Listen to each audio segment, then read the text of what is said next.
Maulan na araw mga idol.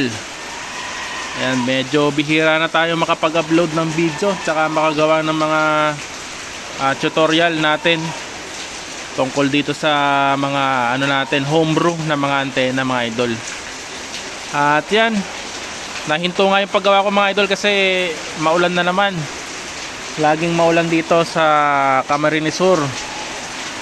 At yan, bali gumagawa tayo ng panibagong klase ng VHF antena. Dati puro tayo J-pole, meron din tayo nagawang dipole. At ngayon mga idol, marami kasi atin nag-request, lalo na yung mga nakaraang natin, mga naging sumuporta sa Super J-pole natin tsaka yung Collinear J-pole. Alam ko yung iba medyo nabibitin pa nun sa sa range or sa gain ng antenang yon mga idol. Ito naman gagawin natin, directional antenna to mga idol. Sa ating mga baguhan, ito yung tinatawag na Yagi. Iba-ibang klase ng Yagi, may 3 element, meron ding 4, may 5, at meron pa nga hanggang 10 yata yan mga idol. Itong ginagawa natin, bali 4 element itong gagawin natin. At ayan, may nakita kasi ako nito 3 element, VHF din, VHF yun, 144 MHz. At itong ginagawa natin ay ganun din, pero 4 element to mga idol.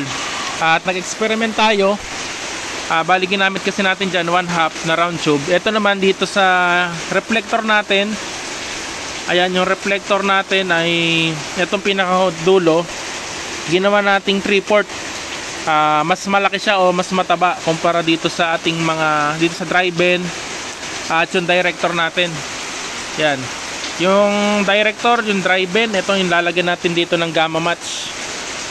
At ito yung pinakahuling reflector. Naisip kong lakihan to mga idol kasi di ba reflector siya kasi siya yung nasa dulo. Siya yung babandahan ng ating radio wave. At yan, sa pagkakalam ko yun mga idol, correct me if I'm wrong na lang. At yan, susubukan natin siya mamaya. Bali gagawa muna ako ng gamma match. At yan, umuulan kaya medyo nahinto ako. At yan, papakita ko sa inyo to pag natapos mga idol. Medyo ano pa siya, kumbaga trial and error ko pa to. Pero alam ko pag pag nag-success tong antena natin na to, i-share ko to sa inyo. Gagawa ko ng tutorial nito. Bali ngayon ako muna, para kung magkamali man, sa akin na lang yon. Kasi sayang ng materyales mga idol.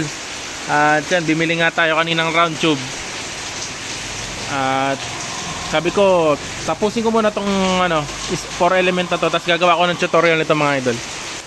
Bali mas magastos siya kumpara sa J-pole, kasi yung J-pole tipid lang sa element, mas tipid siya. Ito kasi mga idol, ang dami, mahaba din, bali 40 inches nga yung natin, yung director, 40 inches agad yun. Ilan to mga idol, marami.